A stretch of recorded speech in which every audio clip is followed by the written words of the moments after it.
नमस्कार साथियों, राजस्थान ज्योग्राफी के इस प्यारे से सेशन में आप सभी का स्वागत है। अगर आप राजस्थान के किसी भी प्रतियोगी परीक्षा की तैयारी कर रहे हो, तो ये क्लास आपके लिए महत्वपूर्ण है।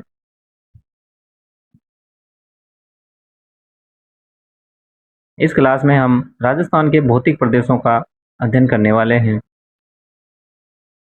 जिसमें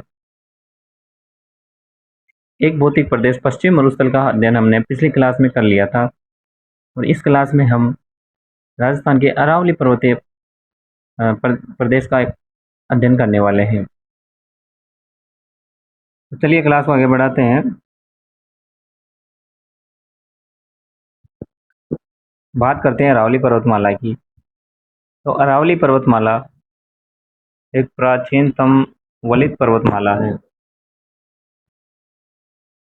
जिसका विस्तार भारत में खेड़-ब्रह्म गुजरात से रॉयलसीमा दिल्ली तक फैला हुआ है। जिसका राजस्थान में विस्तार माउंट आबू सिरोही से केतड़ी झुंझुनू तक देखने को मिलता है। राजस्थान में अरावली की कुल लंबाई की बात हम करते हैं तो 550 किलोमीटर है और इसकी कुल लंबाई जो भारत में देखने को हमें मिलती है वो 692 किलोमीटर मिलती है। तो बात करते हैं कि राजस्थान में जो कुल लंबाई है वो भारत की कुल लंबाई का कितना प्रतिशत हिस्सा आता है, तो वो आ जाता है अपने 80%।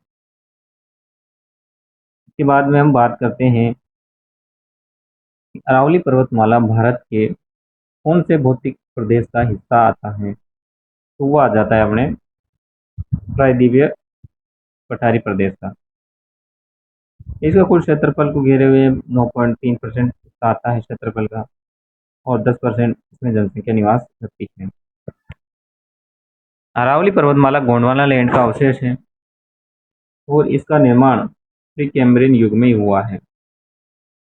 अरावली पर्वतमाला विश्व की सबसे प्राचीनतम वलित पर्वतमाला है। बात करते हैं अरावली पर्वतमाला के विस्तार की, तो हमें देखने को मिलता है दक्षिण पश्चिम से उत्तर पूर्व की ओर अरावली पर्वतमाला फैली हुई है। अरावली पर्वतमाला को मुख्यतः 3 भागों में विभाजित किया जाता है। अरावली पर्वतमाला के उत्तरी भाग को हम उत्तरी अरावली कहते हैं, जिसका विस्तार केतड़ी झुंझुनू से सांबर जयपुर तक हमें देखने को मिल जाता है। बात करते हैं मध्य के भाग की, तो इसको मध्य अरावली के नाम से हम जानते हैं और इसका विस्तार सांबर जयपुर से देवगढ़ राजसमंद तक हमें देखने को मिल जाता है। इसके बाद हम बात करते हैं इसके दक्षिणी हिस्से की, तो इसको हम दक्षिणी अरावली के नाम से जानते हैं। इसका विस्तार देवगढ़ राजसमंद से माउंट आबू सिरोही तक हमें देखने को मिलता है।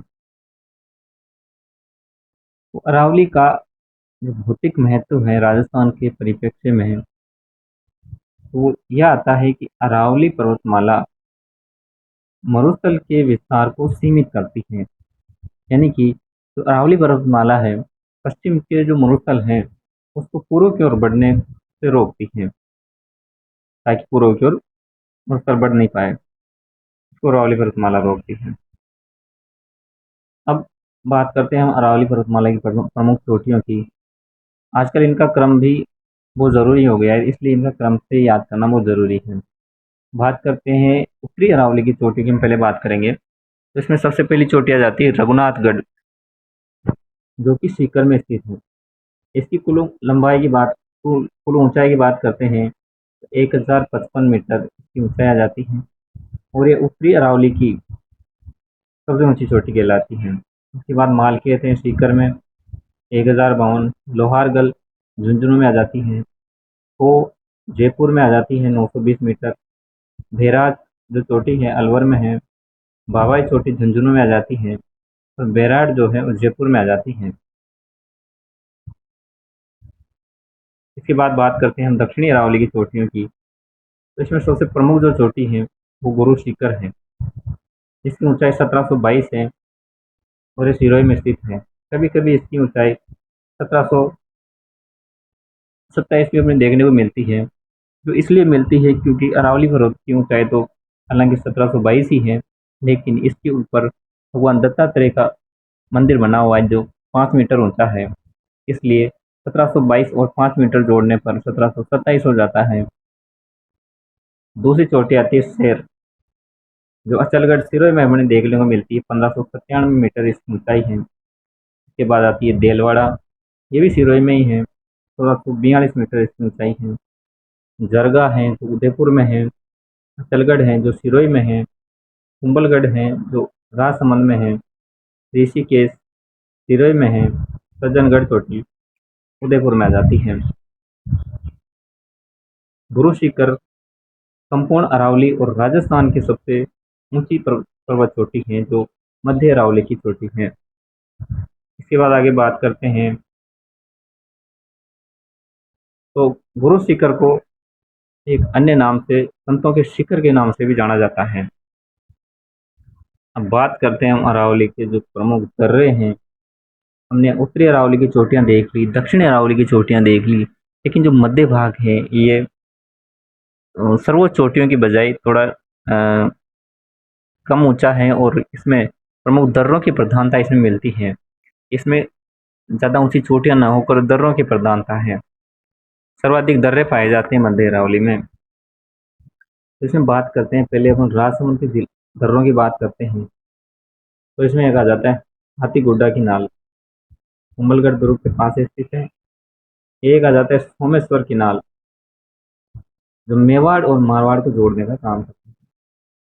एक आता है गोरम घाट, एक कामली घाट, हल्दी घाटी दर्रा और पगलिया की नाल, जिसको हम झिलवा की नाल भी कहते हैं। ये सारे दर्रे राजसमंद में देखने को मिलते हैं। अब बात करते हैं हम ब्यावर के दर्रों की।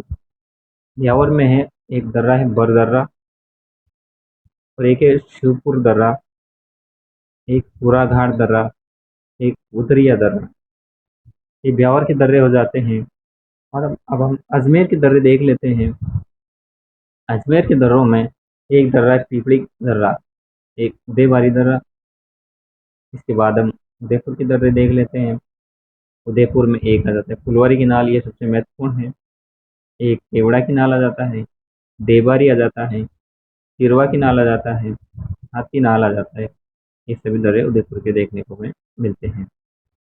आगे बात कर रहे हैं, तो पाली के दर्रे आते हैं। पाली में भी दर्रे देखने को मिलते हैं, जिसमें देसुर की नाल प्रमुख है।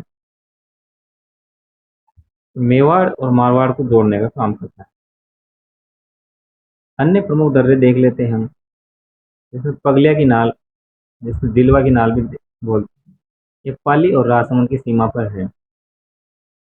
प्रमुख तथ्यों में देखते हैं तो मध्य अरावली कटी पटी अवस्था में है। जैसा कि बताया था कि मध्य अरावली की ऊंचाई ज़्यादा ना होकर ये इसमें दर्रों की प्रधानता है, मतलब ये कटी पटी है बीच में से।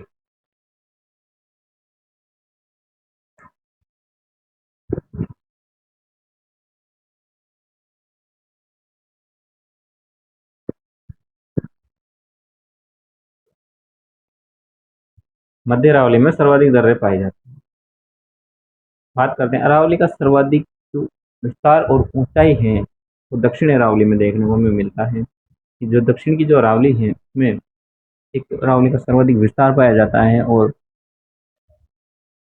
सर्वाधिक ऊंचाई भी दक्षिणी अरावली में देखने को हमें मिलती है।